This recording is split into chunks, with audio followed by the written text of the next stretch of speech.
Hello, everyone, and welcome back to the Rooted and Rising podcast with Kara Avery. I am she, and I'm so glad that you have joined me for another episode.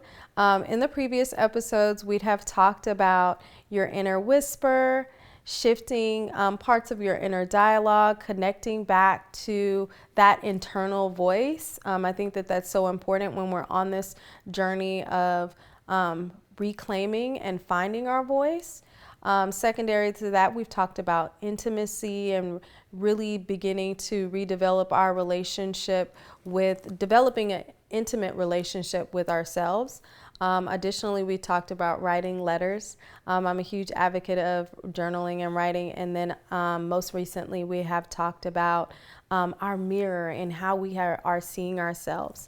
And so in this episode, I wanted to talk to you about now transforming that inner critic, right? Because I think that we all have this internal dialogue that we are projecting outwards to not only ourselves, but to others. And so how do we begin to transform that little internal voice to help us to see and meet the desires that we want to have externally?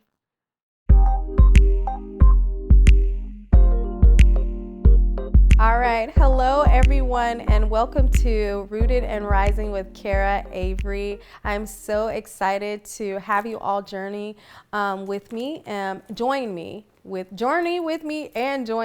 this beautiful conversation, right? These conversations are built around me sharing parts of my own healing journey in hopes that it helps to inspire you to take action, right? I think that we are all here as witnesses to the amazement of what the planet and what the universe provides us. And so I hope that through my experiences, through the various conversations that we're having, you can take pieces of it for yourself and apply it and see how it can work for you. Today I wanted to talk about the inner critic. My inner critic was very vicious. I used to tell people a lot that no one was harder on me than I was on myself, right? I would speak to myself internally so harshly, especially when I would make a mistake, right? And I think that in me, listening to that voice a lot of times, it really hindered me from taking risk on experiences. It really hindered me on traveling to places. It really hindered me on, it just kept me in this space of always trying to do the safe thing, right? So that I didn't make a mistake. And mistakes are natural and they're going to happen and they're beautiful because they help us to learn from ourselves. But that inner critic was really driving that conversation. And so I wanted to talk about how I began to transform it, because I think that as I began to transform that voice, I was able to, again, see more of myself. I was also able to anchor in a lot more of really important beliefs, right? Believing and seeing myself in a higher version than the version that I was at currently. And let me say that, like, I've never been a person that just I've always been very optimistic. I've always been very loving. I never really saw myself as someone that was just like, couldn't get anything done, but I was really running my life in a way that was not sustainable, not constructive, and not loving, right? A lot of my core beliefs were based on me proving people wrong, right? Were based on me saying that they were wrong about me and they're gonna see. And that's not a way to anchor in real belief around what you want to see and how you can create in the world, because I was giving away that power to someone else. I was saying that someone else knew something else about me that I didn't know about myself. And then I was more connected to their belief of me than I was my own. And so I had to begin to shift that for myself. Now, where does that journey begin? That journey began for me with taking a number of classes. It actually really started for me in church, right? Because I was going to church and I was always a seeker. I've always been a person that was trying to find the right answers. How do I find the right answers? How do I live the right way? And I thought that church was the answer for me. So I was very, very active in my church. I would go to Bible study every now and then now. I was really that was my foundation. And I greatly appreciate that foundation for so many reasons, because it gave me kind of like a blueprint of sorts, but it wasn't the blueprint to my actual house, but it was a blueprint, and it did help me to have like some sort of structure to how I wanted to lead and create in my life. And the more that you grow, and you will see that even the things that you read, even the text, when I read a scripture now, or when I read a book now, the way that I ingest that information is so different because of the way that I am internalizing that information, right? Because of the way that that information is coming into me and what I believe about myself and how it settles with me. So as you grow in your own journey, you'll notice that. So know that it's always evolving. It's always changing, and there's no right way. There's no perfect way to begin this process, and there's no perfect way to go through it. And you're also going to, I guess some would say backslide a bit, but you're going to take some steps forward and you're going to take some steps back. And that's okay too. That's what's beautiful about the dance, right? I love to salsa dance. And I think that that's what's beautiful about dancing, is that you're taking steps forward and you're taking steps backwards, but you're continuing to move and stay in motion during that process, which is really important. What was key as I began that journey is to really look at where did some of that narrative live within my body, right? Because I think that when you want to unearth a belief, you've got to see where it's sitting in your body and actually feeling it. So one of the things in a practice that I would suggest doing, and this will be the first one, so make sure you guys write this down, is to write down your top 10, maybe your top 5 beliefs. What do you believe about yourself right now? What are the top 5 things that you believe? And how are those beliefs connected to the vision or the version of yourself that you want to be in the future? Is this belief that I have right now conducive to the version of me that is living the life that I want to create? And you may see an incongruency. And so that's a good place for you to start, right? That's where I started. I was like, okay, well, I want to have this. I was adamant about creating vision boards. For years, I created vision boards. And it was interesting because when I got into a relationship with my ex, I used to have my vision board out in my bedroom. And he saw that vision and he was just like, well, where is being a wife in this vision? And I was like, what?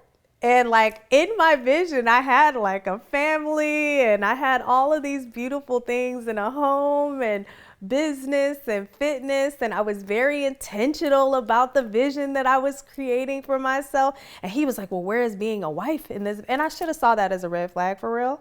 But I hid the vision. I put the vision in my closet, right? Because I was like, I don't want that dynamic to hurt what I believe about myself. But then it shifted. It was like this micro moment that begins to shift. You take something that someone says and you're like, oh, maybe I'm not.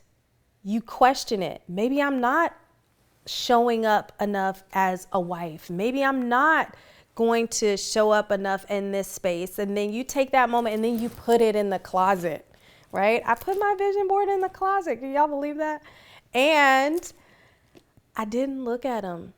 And I stopped creating vision boards for a while. And it was actually something that was not only really therapeutic for me, but a great guide into dreaming and hoping. And it gave me an indication of where I wanted to, things I wanted to see and do and have in my life, to create in my experience, right?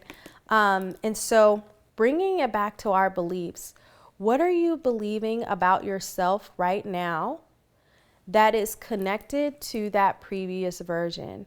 And what have you maybe put in the closet, right? I think that it's so important for you to begin to pull the things out that are sitting in the background so that you can bring them to the forefront, right? And really, really digging deep, you guys. It's so important to bring it up and say, I have believed that I am not enough in my workspace because of XYZ thing. I feel like I need to show up in this way in my family because of XYZ or because of this thing. There are so many people, women, men, that are showing up in spaces fragmented because of a belief, because of something that they believe. And most of the time that belief is not true, but you have to be accountable to your healing. You have to be accountable to your growth, and you have to be accountable to where you want to the vision that you're trying to create. And so beginning to pull some of those things out and bring them forward will help you to enter into that next leg of the journey. So as I was kind of beginning to understand more about my beliefs, understand more about where I had hid things in the closet, now I needed to create some new ones, right? But I did a lot of burning. I did a lot of fire ceremonies. When people say, let go of what no longer serves you, I was doing that on every chance I could get, right? I got a bowl that sits outside and I would write and I would just burn it up and I would release it to the universe, right? Because I was like, this is not serving me any longer. It really presented itself in that I was not doing enough. I was not enough. And one day I just sat down and I wrote down everything that I had achieved, right? I wrote down everything that I felt like that was important that I had achieved. And if I tell you, when I went back and I started to read the list, I just cried. I was like, wow, I hadn't even realized all of the things that I had done because I was so focused on the doing, right? And I couldn't believe that this was me on this paper. And I was like, man, and how many of these things how many more things were there that I didn't even put down on that paper, right? And so I said, okay, in this future state version of me, in the version of me that I feel is consulting and speaking on stages around the world and talking about growth and love and purpose, who did I need to believe I was to have those conversations, right? And it couldn't have been that version of me that did not feel like she was enough, right? I wouldn't be here having this conversation with you guys if I hadn't have been able to sit down and do some of this work and say, hey, I can show this part of me. I can share these stories about my life. I can inspire people because I've been doing it. I've been inspiring people in small ways. And so you will begin to notice that the tools, the pieces, the people, the puzzles, they're always there. They've always been there. But what you have to begin to do is allow them in. And so a very important practice for me additionally was beginning to allow things in. And I even, back to the writing, y'all, I started writing, I'm allowing this in. I'm allowing people to help me. I'm allowing people to support me. I'm allowing things to not be perfect. I'm allowing the dishes to pile up. I am going to allow someone else to fix it. I'm going to allow someone else to do it. I'm going to begin to allow more into my world so that I can build a familiarity with that, right? And so that was a part of my journey, but I think that there's a space for you to do that as well. What do you need to allow in for you to be able to transition and transform into that next version, right?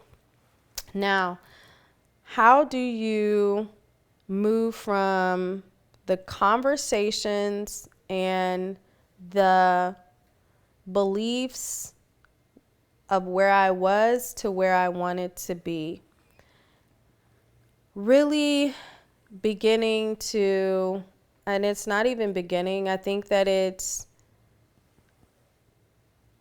having continual accountability conversations with yourself, and also ingesting new information, because how much of what you believe is connected to fear and how much of what you believe is connected to love. And I think that that's an important component. And so when you are thinking about, is this belief that I have connected to love, or is this belief connected to fear? And fear presents itself in a number of ways. Sometimes it's connected to something that we want to avoid. Sometimes it's connected to something that we don't want to see in our life. Sometimes that belief is connected to something that we've experienced. For me, I had a big one around trust, because I did not believe that I could trust anyone. And so it hindered me in a lot of ways, because of course the universe is going to bring people into my psyche for me to not trust, because I'm continually letting the universe know I don't trust nobody around me.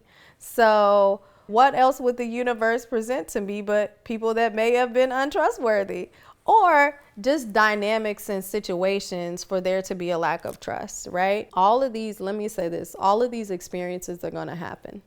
All of the situations and all of the experiences in life are going to happen, but it's about you and how you're centered and grounded that makes the difference in how you react to them and how you move through them.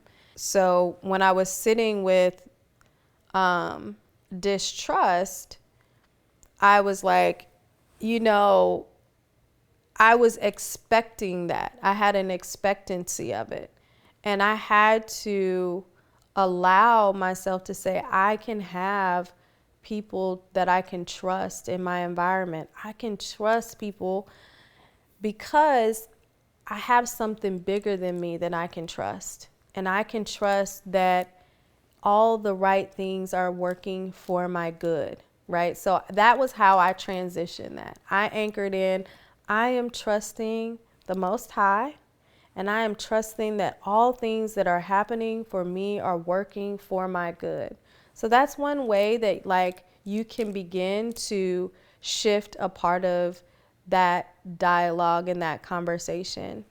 Another attribute that my critic had been running is that I needed to be in control of things. And when people are like, oh, you're controlling, I'm like, what does that even mean? I'm not controlling. I don't want to be in control. I don't want to run it. But the way that control presented itself for me was that I didn't want to allow people to help me.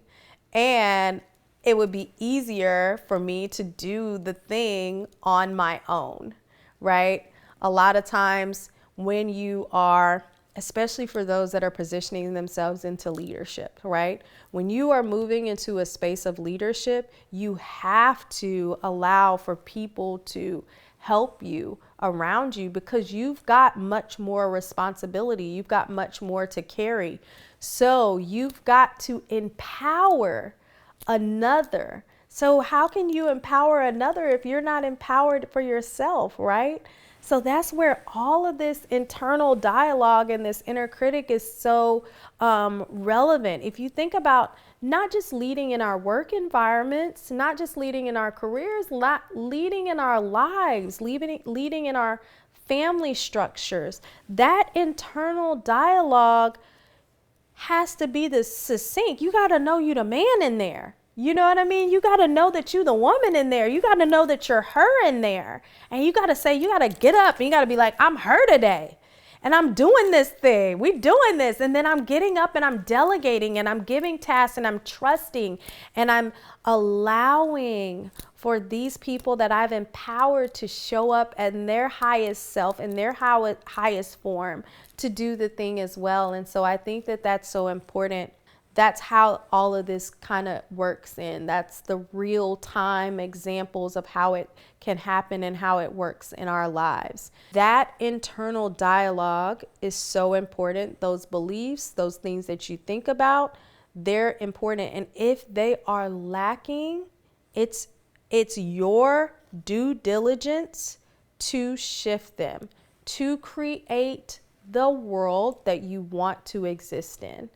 We are in a interesting time right now. Everyone talks about everything that's happening in the world, and they're like, we've never seen times like this before. The sky is falling. And it's so interesting because if you study history, which I am a history advocate, you will see patterns of this. From before. We have seen the fall of civilizations. We've seen so much more, but a lot of us are unwilling to go back to those times to grab the learnings so that we can bring those pieces forward. But as more of us begin to do that, as more of us begin to bring forward some of the old information, we're shifting. You're going to shift that internal, who you are, to bring forward the new ideas, to bring forward the new information. I was talking to some friends and I was saying that my favorite rapper is Jay-Z, right? And one of the things that Jay-Z says is that he's the best rapper alive. And like, how could he not be the best rapper alive as long as he believed it, right? As long as you believe that, and you can't get to that place until you are telling that internal version of you that that is who you are, that that is how you're going to show up, that that is what's most important. And so I think that if you want to be the best at any space, if you want to create this dynamic world and life, you've got to begin to not only shift that inner critic, but almost silence it, right? To an extent. I think that there are components where we can always improve. I think that there are spaces where that small voice can help us to understand spaces where we can maybe be a little bit more compassionate, maybe be a little bit more loving in some of our dialogue, maybe be a little bit more open, right? One of the bigger challenges for me has been around vulnerability. Because I did not trust, it was very hard for me to be vulnerable. And also me being vulnerable made me also need to control my environments, because if I couldn't control it, that made me vulnerable. And so what would happen? It would all fall apart, right?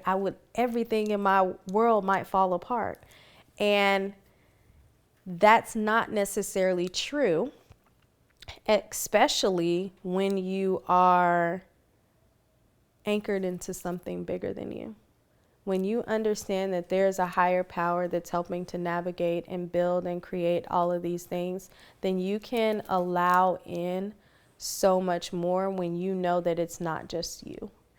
And so the main thing that I think that I want you all to take away from this episode is that beginning to think about your beliefs and what beliefs are running. Some of us have a very long list of beliefs, right? Some of us believe things that are also associated with our family members. Some of us believe things that are associated with experiences that we've had. So begin to challenge those beliefs and then shift the belief. And every belief that you write,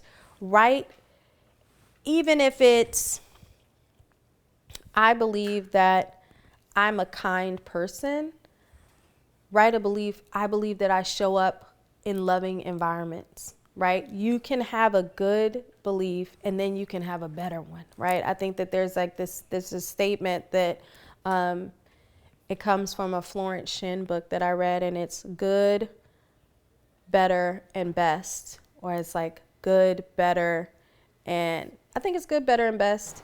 And you can kind of think about that this situation can be good, and there's something better, and then there's the best, right? And you can continue to move your belief system along in that pattern, because that's all about evolving, right? That's all a part of this evolving process. And so investigating and challenging those beliefs is your homework.